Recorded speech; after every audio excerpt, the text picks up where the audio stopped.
Bat Hashem. The 8th of January, Rabbi Levitt, Pele, Yoetz. Okay, so we are in the middle of the talking about transmission, but not the transmission in your car, the transmission of Torah on page 259 in the Pele Yoetz. And the Pele Yoetz is quoted a Gemara here in Eruvin 53a on the second paragraph. It states in the name of Rav Ashi, just as a finger can easily fit into the opening of a well is quite large. You put your bucket down into the well, and even like that, it's there's plenty of room to put not just one bucket, but many buckets into your average well. Just imagine how easy it is to put one finger into a well. That's quite easy. It fits, and there's there's plenty of room. There's plenty of room to get the finger into that well. So too, there's plenty of it's quite plentiful, the opportunity to forget something that you learned. So says Rav Ashi. Kein anu mehirin lishkoach, says Rashi, the explanation of Rav Ashi. We are quick, he says, mehirin lishkoach, we are quick to forget. Not only do we forget, says Rav Ashi, but we're quick to do so. Okay. And what does this have to do with transmission? Because the Pele Yoetz is saying over here that one has to be very, very careful when he receives knowledge, that he should not make a mistake in what it is that he's receiving, and all the more so to transmit it over in the name of the one that he heard the Torah from. He has to be very, very careful to say it over correctly and accurately. And if he doesn't have it accurately, I've heard a number of Torah scholars say that that's the reason why they don't want to quote their Rebbeim, that they because they're afraid that they're going to tell you something in the name of their Rebbeim, and if you would ask their Rebbeim, did you say that? They'll say, I certainly did not say that. So like that, they leave out who it is that they said it from. And one might say, oh, but the Gemara in Megillah says that one that says says anything in the name of the one who said it, he brings salvation to the world. Where do we know that from? From Esther. Was Esther relating a piece of Torah knowledge to Achashverosh over there in the Megillah? She was just relating the fact that Mordechai told her that Bigsan and Seresh were plotting to take the life of the king. It had nothing to do with Torah knowledge, but it brought Gula La'olam, because it was the information that she gave over was right on the mark. It was exactly so, and the king investigated the matter. And sure enough, those two dastardly individuals, they were trying to take the king's life, and that was brought Gula La'olam, because the king remembered that it was Mordechai was the one that found out about this and told Esther. Okay. All right.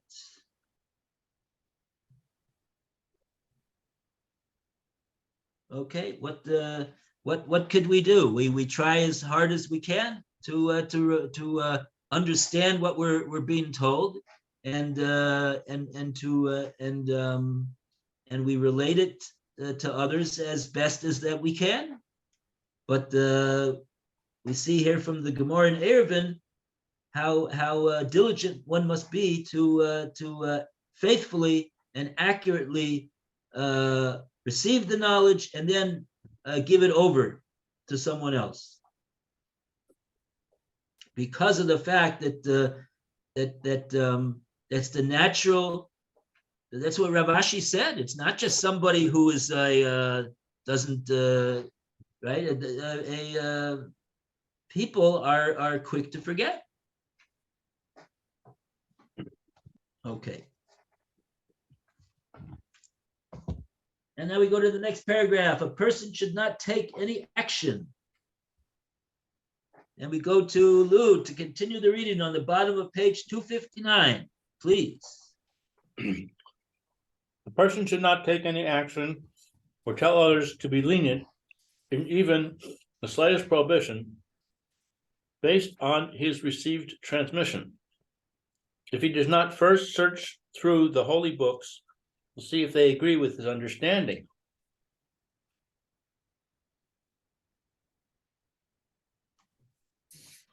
Like the statement of Rava in the Talmud, when a ruling of mine that I issued for someone else comes before you, and you find a refutation to my words, do not tear it up, yet do not render any decision based on my words either. Likewise, I, the humble and modest one, absolutely command that people should not take any lenient action based on my instruction. Even if the speaker says that the matter is as clear to him as the identity of his sister, do not listen to him until you search and discover a lucid ruling in either the holy books or from the mouths of holy men in the land. Several times people have testified before me in my name things that I never said or dreamed of. Perhaps even the things that I did or said were a mistake, and I subsequently recanted. Therefore, in matters of leniency, I am not worthy to be relied upon. I declare this mitzvah with full authority and command that it should not be violated due to my anxiety and grief. It should be acceptable to the listeners, and the blessing of good will be upon them. Embrace at least the half which will be of benefit. The received transmission should be a source of stringency and practice of piety. One who is stringent will receive a blessing of good.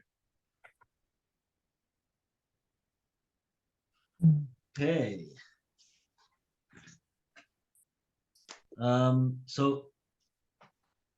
So this is the nafkamina when it comes to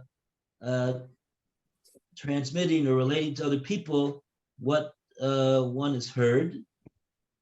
He says that the listener should not take an action or even tell others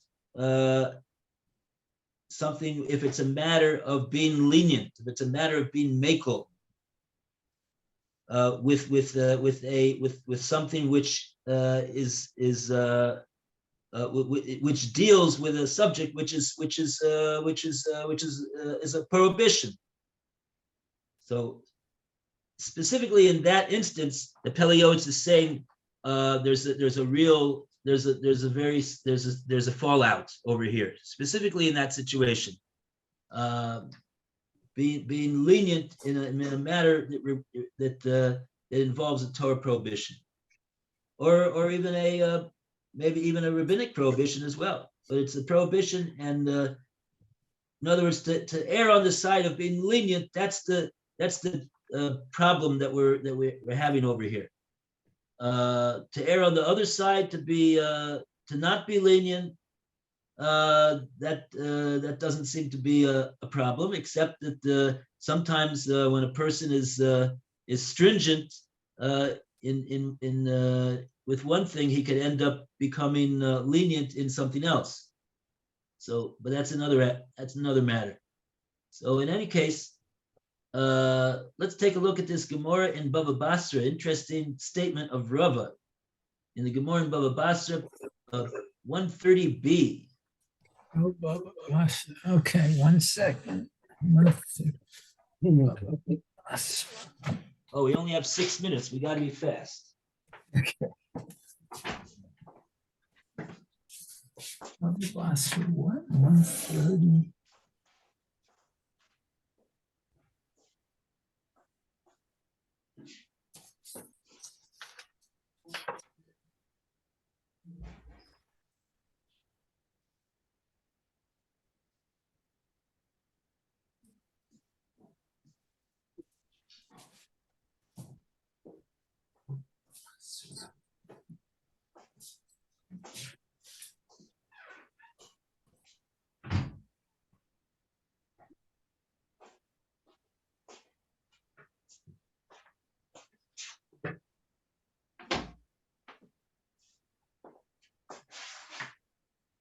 Okay. 130b. Oh, okay. Let's see.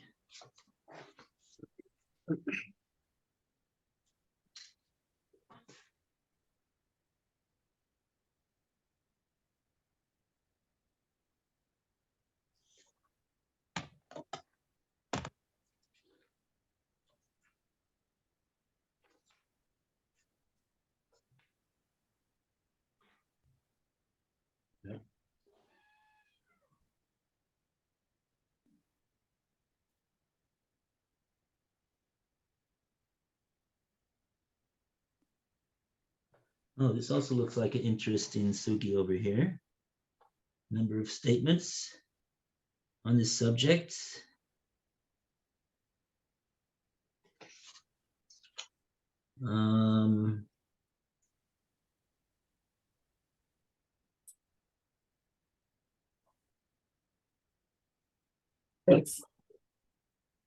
Looks like it's at the bottom of the page.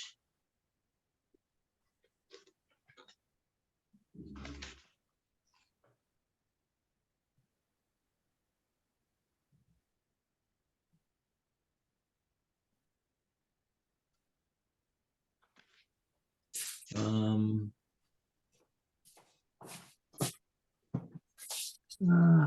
on. It's the last paragraph. Amalu Rav Rav Papa. Rav Huna Bereda Rav Yeshua. Rav told his Rav Papa and Rav Huna Bereda Rav Yeshua. I believe those are his talmidim. He osi paska the dina didi the kamaychu. When there comes a judgment before you that I've written and put down to person that there's a proof in the matter that he has in this particular matter. Is this what he's talking about? Mm-hmm. And you see a refutation of this attempted proof.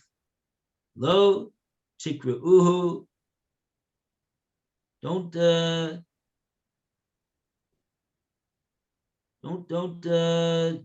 do away with. I guess don't tear it literally. Don't tear it up. Ad sisu l'kamai, until you bring it to me and you ask me, what about this question that I have about what the Rebbe said? Isli taima, if I have a good reason that I have to reconcile my decision.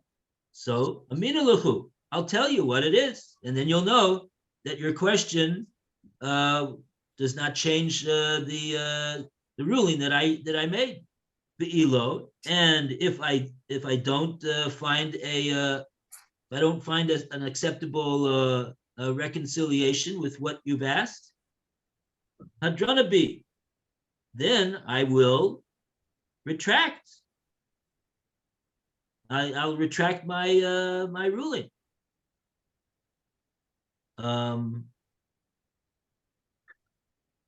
La'achamisa lo mikra tikruhu, migma nami lo tigmru mine.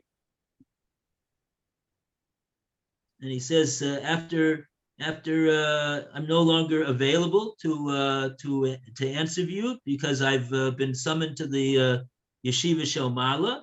So that in that instance, that you have a kasha on something that I taught you, you're not able to ask me at that point.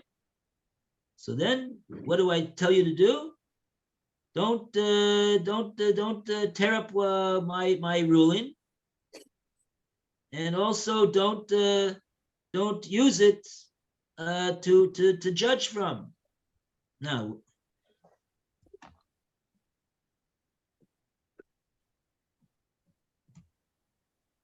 lo mikru tikreni, don't tear it up. Why? Because if I would be there, Dilma,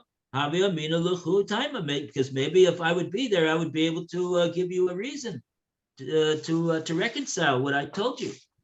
The Migmar Nami Lo Tigru Mine, but also at the same time, don't learn to judge from it to other cases. If you have this question on it, de ein l'dayan elamash ein bros, because the judge only has he only has what he has before his eyes to judge on. Okay, I see there's a long Rashi over here. We don't have time for the Rashi, but so what did the Pele Yoetz, what did he want to tell us with this? What Rabbi told his students?